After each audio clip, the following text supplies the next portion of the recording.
Welcome to Beyond the Balance, where we redefine wealth and rebuild futures. Because financial freedom isn't just about numbers, it's about making your money work for you, your future, and your freedom. We're here to talk about wealth, growth, and the stories that prove you don't need a perfect balance to make a perfect comeback. Now, okay. Today's guest is someone who doesn't just talk about relationships, she transforms them. Angela Skurtu is a licensed marriage and family therapist, a nationally certified sex therapist, love content creator of I Open Bedroom Doors, and the author of Helping Couples Overcome Infidelity. Basically, she's like the Swiss Army knife for love, communication, and intimacy. Angela has built her career on real talk, practical tools, and a refreshing honesty that people desperately need but rarely get. She's the person you want in your corner when you're ready to get real about what it actually takes to build a long lasting, connected relationship, and not just the Instagrammable kind. Today, we're digging into her story, her secret sauce, and her mission to bust some major myths about what love and connection are really about. Get ready because Angela isn't just a sugarcoat. She's here to elevate. Angela, thank you for joining me on the show. Thank you for that wonderful introduction. I'm like, please send that to me. That's amazing. No problem. I will send it to you if you. Sometimes you podcast hosts are way better at introducing me than I ever would have come up with on my own. I'm like, oh my God, that's beautiful. Thank you. That's kind of I like to make my guests feel noticed. You guys do so much, and it's your everyday thing. You know that you guys deserve to be recognized for it because your credentials are really, really awesome. Thank you. Yeah, it did kind of tear me up a little bit. I'm like, Angela, you're on camera. Don't cry. Oh, thank you. Thank you. I mean, you deserve it. I think you are a wealth of knowledge from what I was able to learn from looking you up and stuff like that. And I'm really excited to know more about what you do and how you do it and how you, first of all, came to be this kind of therapist and also leader since you're a content creator as well. Thank you. So there's interesting stories, but I'll start with the first one. Back when I was growing up, I was raised in purity culture, and there was just a lot of shame messages given to me and my peers about sex growing up, Okay. specifically targeted towards women, to be fair. And so as I was, it's funny. So I was 19 and my friends were all getting married because that's what happens in purity culture is you end up getting married very young. And I wasn't getting married. I've always been a little bit of an explorer and an adventurer. And I had an opportunity to move to Hawaii. And I was like, why would I not do that? So instead of staying here in St. Louis, I'm in St. Louis, Missouri, I traveled and wanted to do some mission work actually out in Hawaii. Wow. Um, and so in Hawaii, but like things were more laid back. I was the only white woman for miles. There just wasn't a lot of, I can't say that 100%. There was military people Oh, and, okay. but like military are transients, right? Transients. So they go back and forth, like they'll be in for a short period of time, but they leave. But most of the people around me were Asian Islander and they just weren't as attracted to me, like I felt like a sore thumb in the island, Oh, basically. yeah, I can understand that. Yeah, and the culture was very different too. So I was actually pretty lonely at the time. I had like my family with me, and it was a beautiful island to explore. But anyhow, in the meantime, all my friends back home are getting married, and I'm still the person that people talk to about everything, right? Like I've always been filterless. So like there was an element of Angela can talk about that since I was a very young person. And so my friends are getting married, but then about a year later, they would all say, um, yeah, sex isn't what it was cracked up to be. I'm not really enjoying this. I guess I'm just doing this for him now. Oh, And it was literally literally, they dropped like flies 1 year after another. Like, and I was like, this is crazy. So on the one hand, I'm feeling terrible, like an old maid because I haven't gotten married yet at like 20. And on Right. the other hand, I'm seeing my friends going through some really traumatic situations in their marriages and like basically not knowing how to talk about sex, not knowing how to advocate for themselves sexually, not like being given this message that like sex is going to be great once you're married, but don't touch it before then, you know? So like we felt it was literally evil. And then it was almost impossible to make that mental switch from Right. like sex is evil to like, oh, it's great now because you got this ring. Like you're good. Go for it. And What? so that was one of the intro stories that really I was like, there's a problem here. And I think I need to get to the bottom of this. Okay, that's definitely a story to have.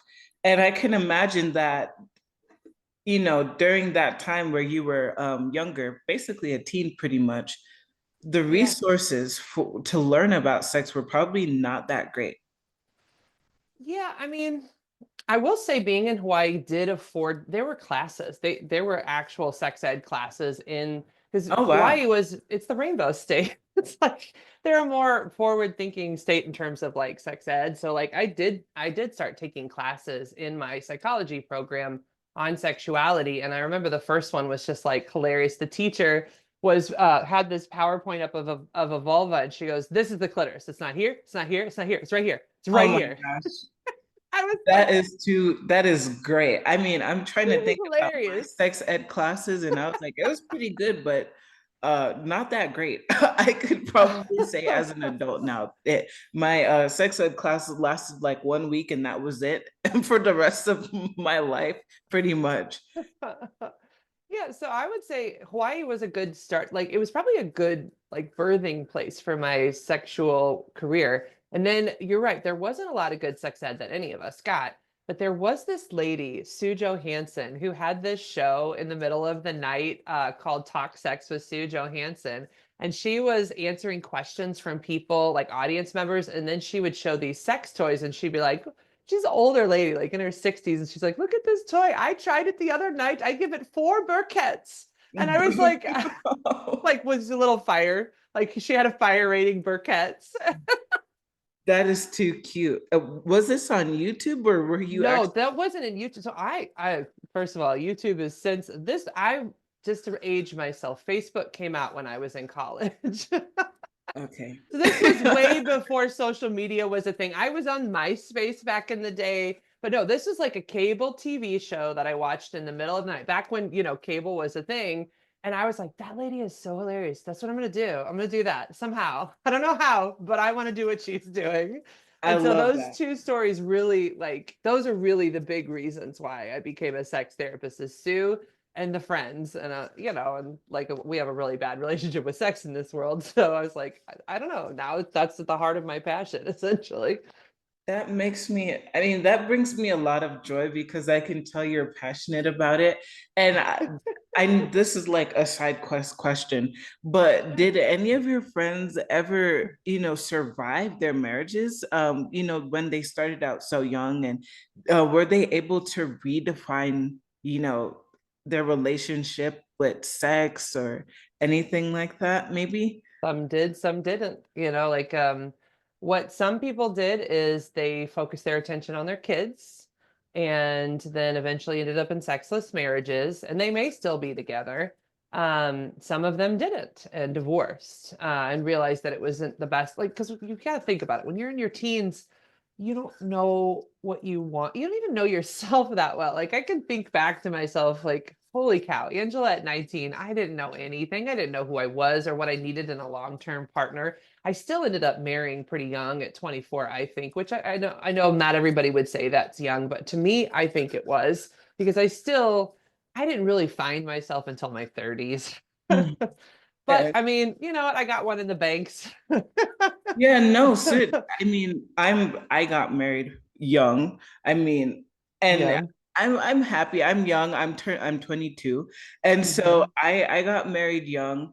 And I guess one of the things that I look forward to is, evolving with my Yeah. partner. And you know, one of the things that we talk about all the time is that, it's something that we actively have to work on. Love is Yes. a choice. We're allowed to evolve as people. You need a hobby, I need a hobby, blah, blah, blah. And so I think that we kind of have the advantage of knowing that we're going to change as people. And I think that's something that we forget during this time is, things are so rapid. We Yeah. kind of swipe left and right, and we end up with somebody, they either stick or they don't. And, we don't really honor values. And I think even though in this culture, we are more open about sex, actually, that's a question that I want to ask you.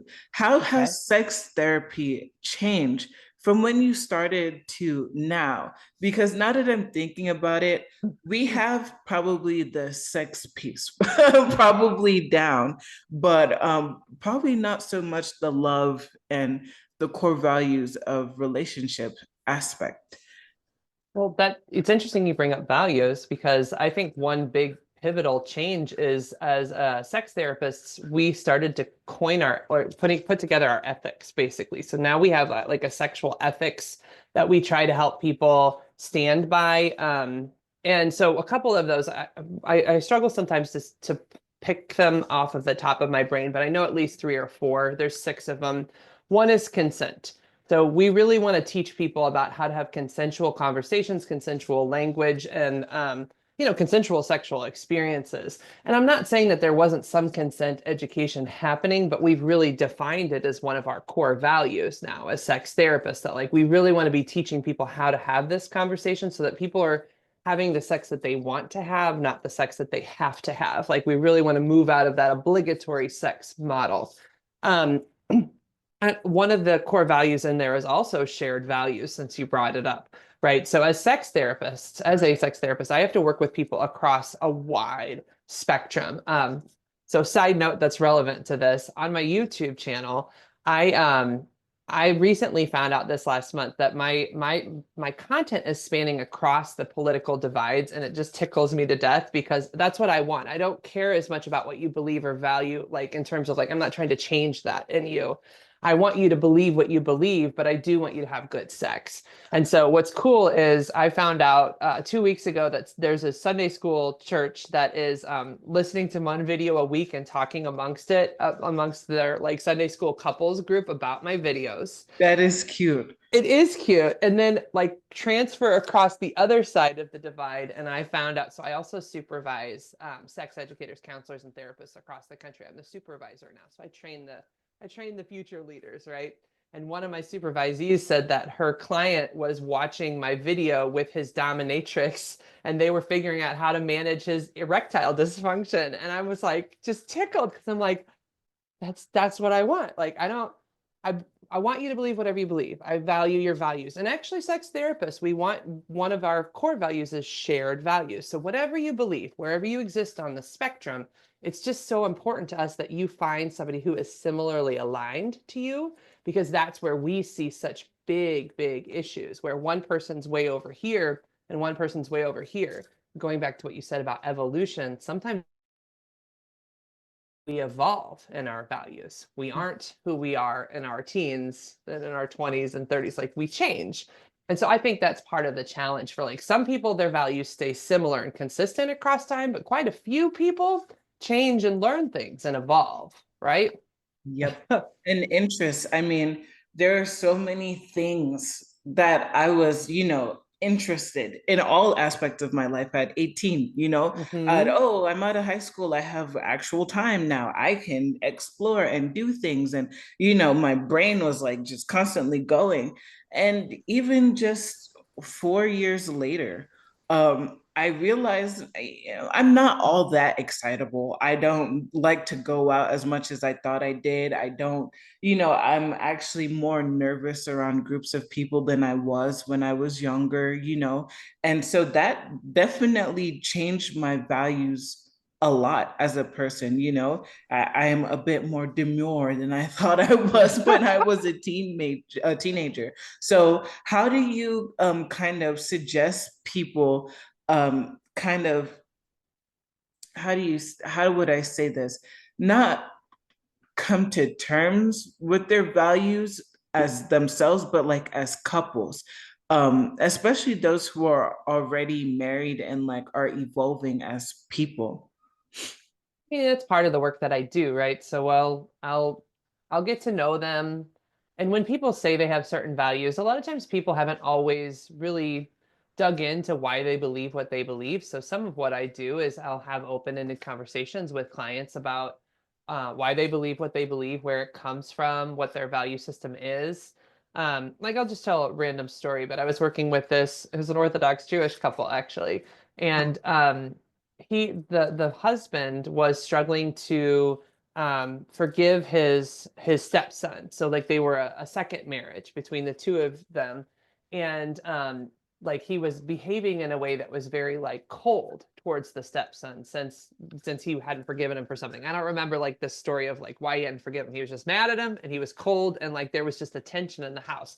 Why does this show up in sex therapy? Well, because sex therapy is life therapy, and if you're trying to connect with your husband and he's cold towards your son, there's no like intimacy or closeness that's being created there, right? Like Yeah. we feel tension in the room, right?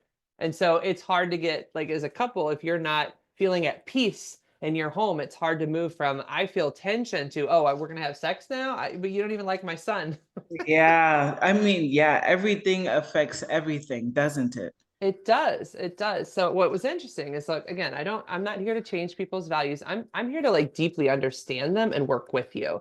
And so what I did with this particular client is I just asked him things about his value system, like what do Jewish people believe about forgiveness? And I said, if you were to talk to your rabbi about this, for example, like what would your rabbi tell you about forgiveness in this situation? Like let's bring the rabbi, like the rabbi wasn't in the room, but I asked him kind of metaphorically to bring the rabbi in the room. If you're sitting here having this conversation, how would your rabbi be teaching you about this topic? And it was a very interesting shift because as we started talking, of course, you know, in the Jewish tradition, forgiveness is a very important part of that. And so like I didn't fight his value system.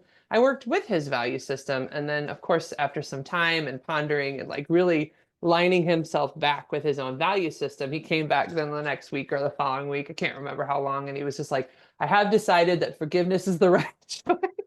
I'm like, yeah, of course, because it's your Yeah. values. Yeah. But like we don't always act in line with our values, even when we have them.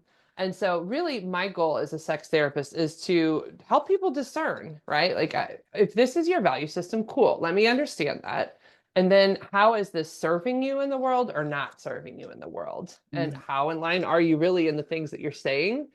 Or, you know, because sometimes people are giving lip service. Also, we don't always know why we do stuff, right? Sometimes just behaviorally we're hurt. Like I imagine he was just hurt and he didn't know how to come to terms with that. And so I have many routes to get people there, but I actually love values conversations because I think when we're in line with our values, that we live the happiest lives.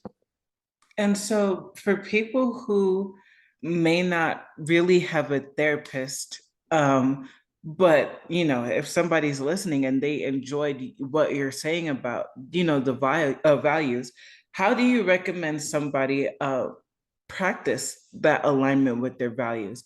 And even if they really don't understand what their values mean and where it's coming from per se, how can they kind of look at that history within themselves and say, this really does work for me, or this doesn't work for me, or maybe I need to make some changes?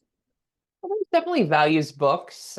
Even on like, there's so much information online now. You can find anything everywhere. So like, go find a values assessment on Google, and that can be one way. Like as a couple, you could go look at that for yourself personally, but then start having conversations with your partner, with just like, you know, I did this values alignment. I learned a little bit about myself that these are the values that I'm feeling more connected to right now. I'm curious what values you feel more connected to. I'm sure there's values books. I would have to do a Google search for that as well, but you can read some books. I personally, I'm old pen and paper. Here's my little yellow notepad.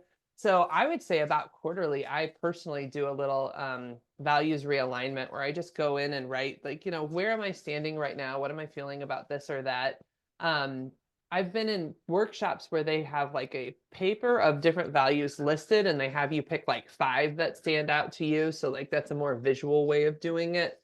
Oh, I'm just more of a write, like I want to put it down like with handwriting and feel it come out of my brain onto the paper. but I do that for my business and personal. About quarterly, I'll write down goals of like what I'm hoping to accomplish, but I try to align them with my bigger life values and like passions, essentially. And it's really cool to do that because I have this binder actually that I've kept across time. And so I'll look back, at like, well, what did I do? What did I not do? What shifted? What's not shifted? And a lot of things stay similar, but there are ways that I've changed. And so it's neat to see both. I don't know. I like seeing that little like collection of history, How do you do it? Or is this something you feel connected to, is checking in on your own values? Yes, and I find it very interesting that you say that because I've been kind of mentally going through my own reset of sorts. I had somebody kind of ask me this question because one of the leading things that my husband and I have been talking about is moving closer to family or staying in the place that we've met and kind of just settling here. And that's been very tough for me because I find that I miss my family very much. But the question that I got was, I mean, you can visit your family, but do you have to be near them? And well, I said immediately yes, because I get to hang out with them. I get to spend more time with them. I feel more myself, or I know that I'm going to be able to do exciting things when I'm around them. And the thing that I had to ask myself after that was, can't you have that here as well? And I can, but that's something hard for me to wrap my mind around because I can just get up and have that thing immediately with my family that I've grew up with, right? That raised me. But that means something completely different for my husband.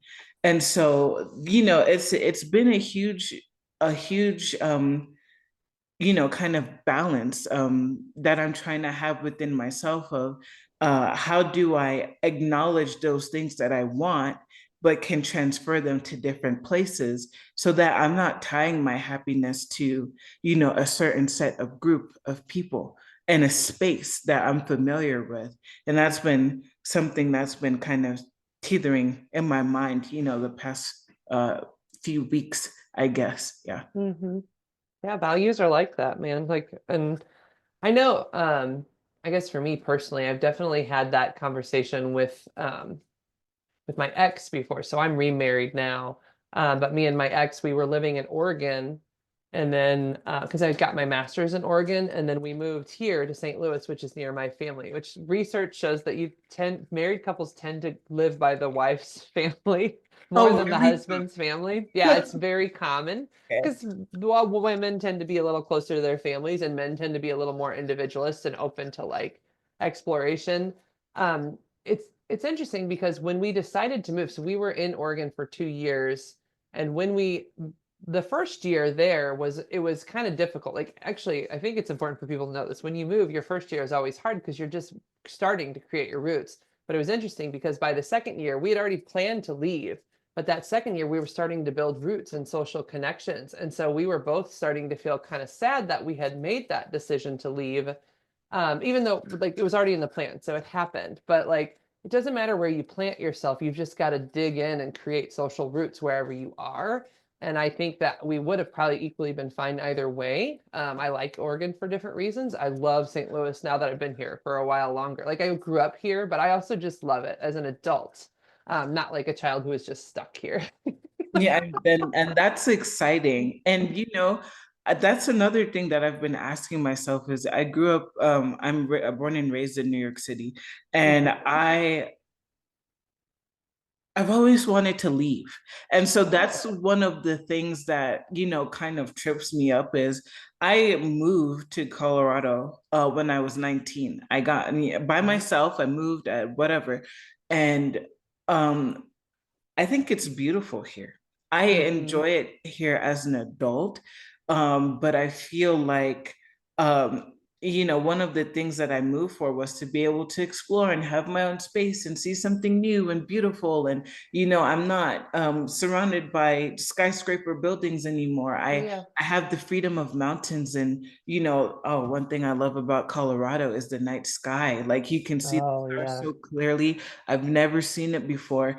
And that's something that, holds my heart, not only that I got married here, but it's just, I don't know. I kind of have this perfect divide between my family is more than enough for me, or I can try to plant roots here in Colorado, but I find that what makes me um, nervous and vulnerable is that I'm not really as much as a people person as I thought I was when I moved here, right? Yeah. So it's very hard for me to just get up and say, "Oh, I'm gonna go to this event and uh, I'm gonna meet people or I'm gonna make friends today." It's extremely hard for me to do that. So I have that very human disconnect between what I thought I was gonna get and what I think I can have going back home. Mhm. If that makes any sense. It makes a lot of sense, and I can tie it to like some of the things I teach clients actually.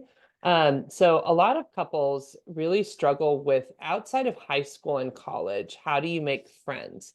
And Mm. so I think it'd be a really important thing to address this, right? Like, so in high school and college, one of the things that created the friendships was you were kind of in prison together, Yeah, right? Like you're stuck together in a room.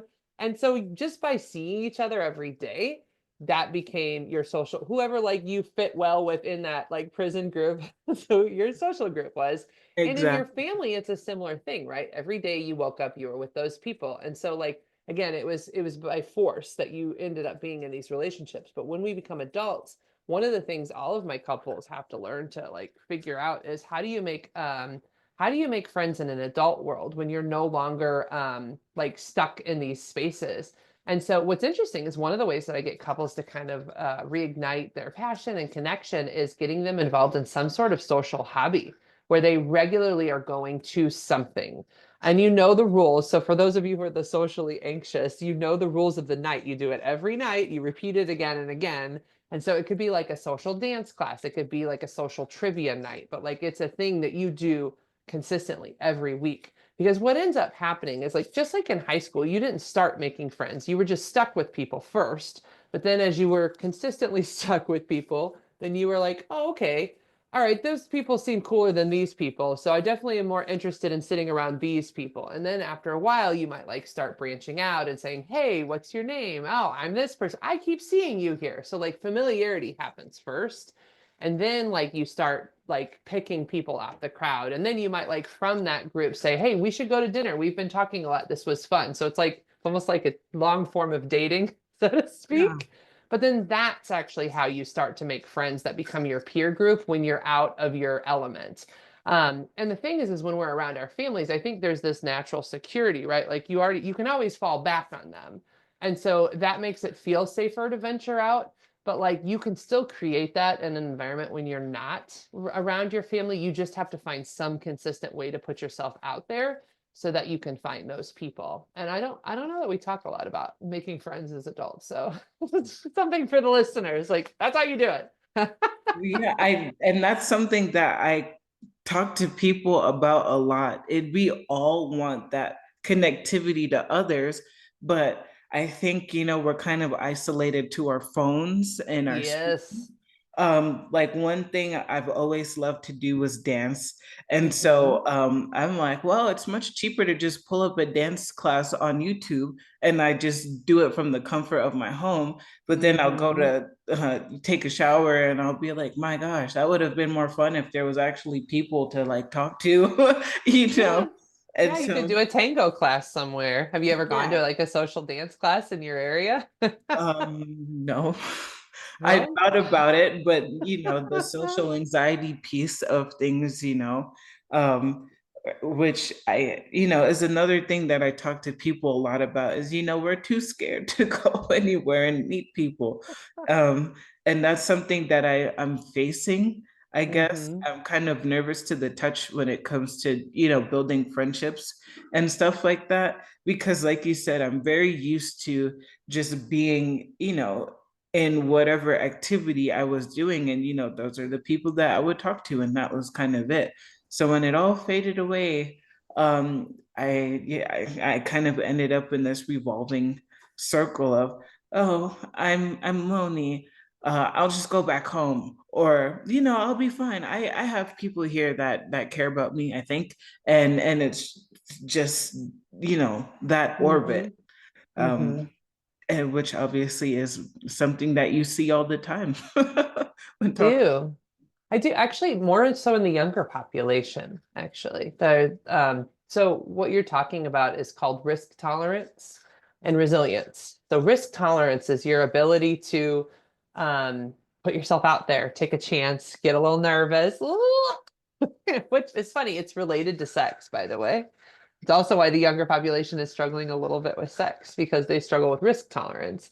The sex, when you have good sex with your partner, you do have to like take a chance, right? And say, "Hey, I'm interested in trying something." Well, like when you say that, that's a little risk, right? Like, do you want to try spanking each other? I don't know. You know, like it's risky. And so risk tolerance is your ability to put yourself in tough situations, but like really support yourself, like emotionally meet yourself with kindness and love as you try risky things. So like the first time you ever, I can think, all right, way back when, since this is a business-ish podcast, right? Um, so when I was in networking, I knew that networking was a really important part of my business, but I had never really networked before. And so that was like, oh, I'm taking a risk. What do I do? Right. And so I went to a Chamber of Commerce luncheon for the first time. And let me tell you, I walked into that room and it was just like over 100 people. And I was like, oh, Jesus. there's so many people. And so I basically ran to the bathroom for a bit because I needed to like ground myself. But like I knew I needed to take these risks, right? Like to get good in business, you have to meet people. You have to put yourself out there. And so first I just took some deep breaths. I was like, you got this, Angela. Just find somebody who's a wallflower, start talking with them first, and then once you get comfortable with them, figure it out. That's risk tolerance, where you need to take a chance. You put yourself out there. Yeah, it's terrifying, but you have these abilities to like kind of coach yourself and support yourself through taking risks. And so I went back out into the luncheon and I started with a wallflower because yeah, it's easier to find somebody who's also just as nervous as you. And so I started with that person. And like I was like, have you ever been to anything like this? And I talked about how awkward it was to network too. I was like, never done this before. And they're like, I've never been here either. And I was like, okay, cool. There's two of us, like, and then over time, but again, it's the same practice. I just committed to going to the luncheon every month. And over time, one flower turned into three wallflowers, turned into actually, I've been here a couple times. I know the run of things. And then there were other newbies that were nervous that I could tell, and I could go to them and be like, oh, yeah, I've done this a couple times. It's not that bad. So it goes from like nervous anxiousness to familiarity. All right, I'm at least familiar with this space. And then from familiarity, it moves towards, oh, I'm competent. I actually feel like I can do this and I know this and I can teach other people a little bit. And then from there, it turns into confidence. And that's actually how you learn to do stuff in this world. And that's how you learn how to do sex stuff, by the way. Like you start with that nervous energy, risk taking, but then you keep trying it and figuring it out, trial and error, until you move into familiarity. And it's like, oh, now I've done this a couple times. I don't know exactly what I'm doing, but at least I've done this before. I can do it again. And then from familiarity, you move into competence, where you could actually, like, if somebody asks you, well, how do you spank your partner? Well, let me tell you.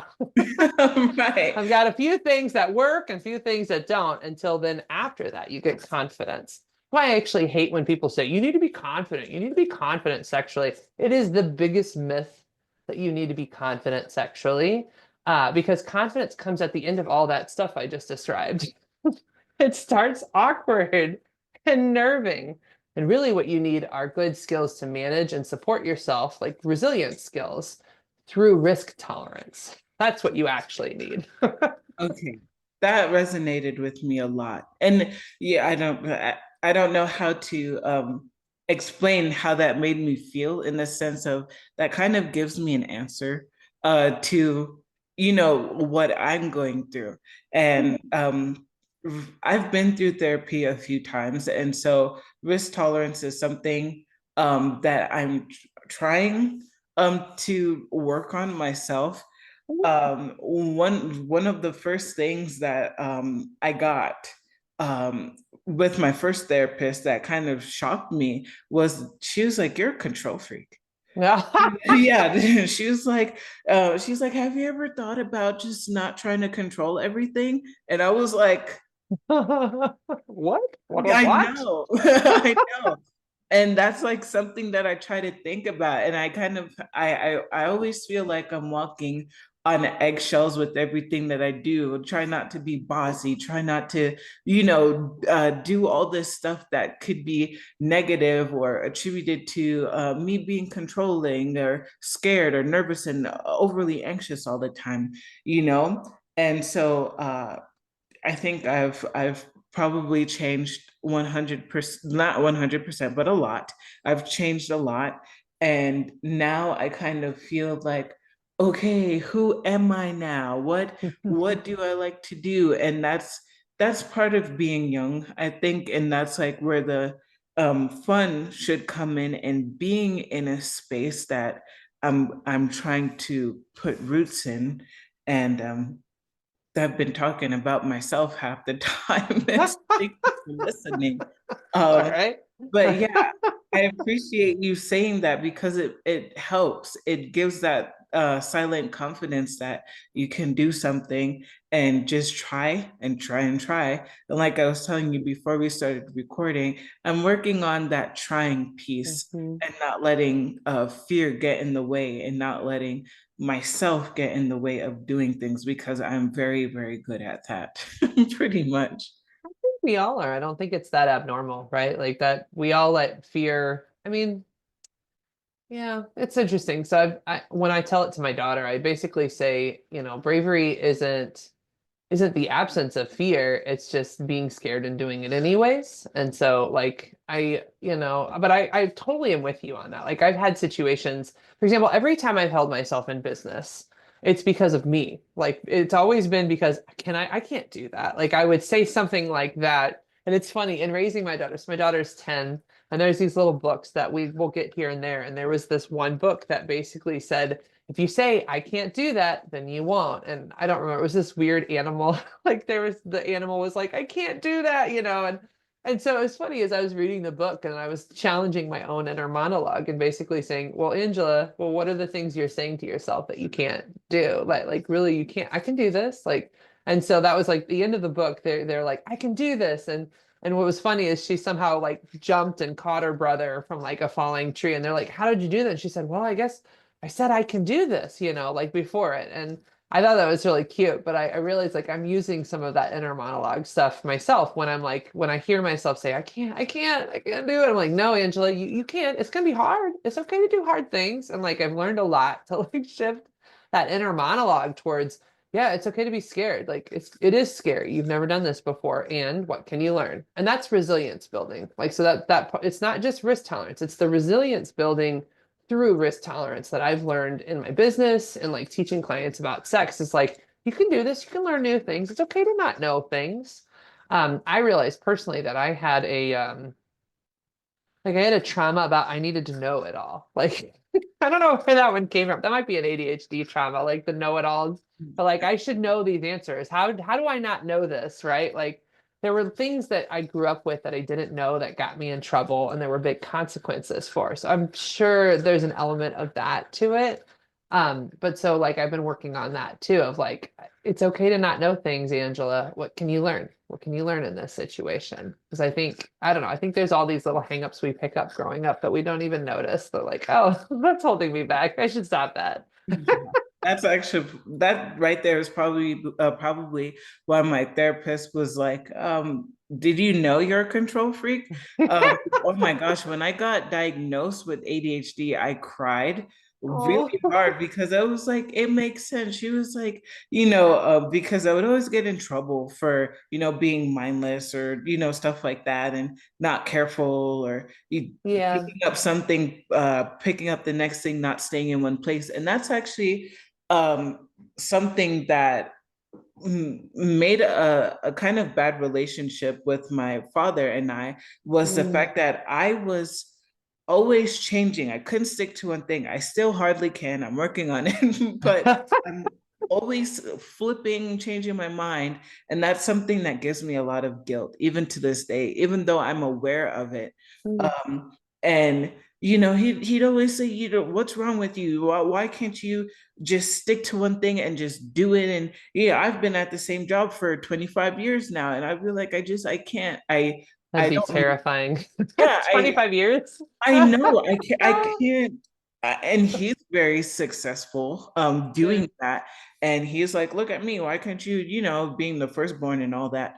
And I'm like, I don't know how to do that. And I don't think I want to. I want to Yeah. be able to change and do different things and not Hmm. stay stuck uh with my foot in the mud in just one area. Hmm.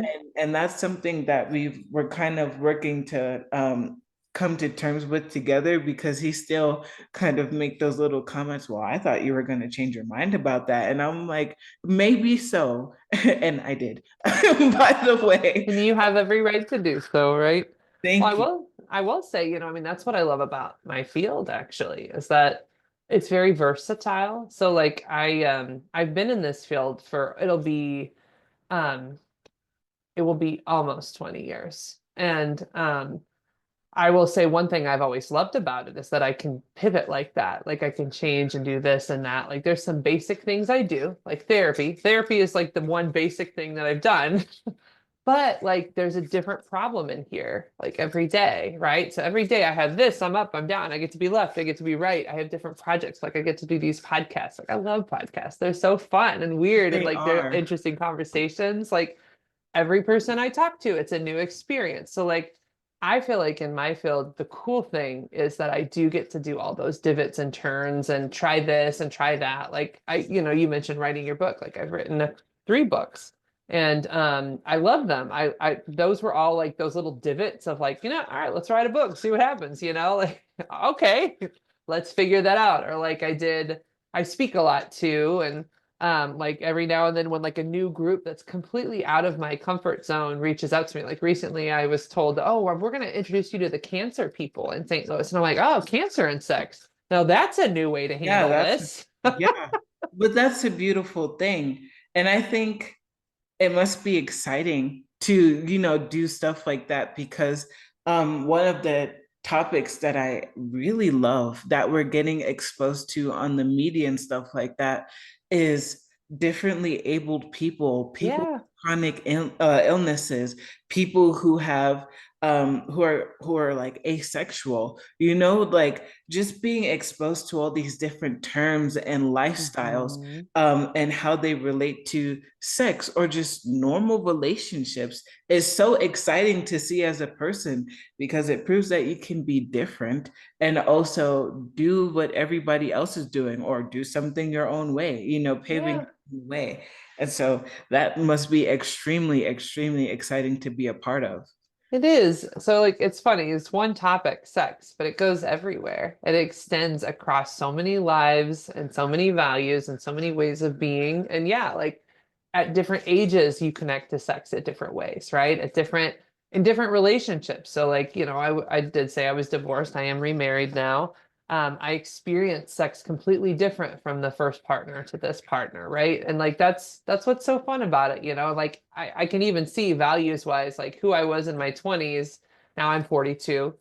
And Oh, so when I look at like how I see sex now, it's just completely different. I've changed like how I connect to sex. I've changed my value system around what I want good sex to be. And of course that would be different in my 20s, right? Like because there's just different life experiences that have led me down this path. And yeah. so I do think, one thing that's great about my business is that I'm working with couples. So really, anytime couples are fighting about something, that's a new bunny trail I get to explore and learn about it and get good at. Thank you for tuning into today's episode of Beyond the Balance.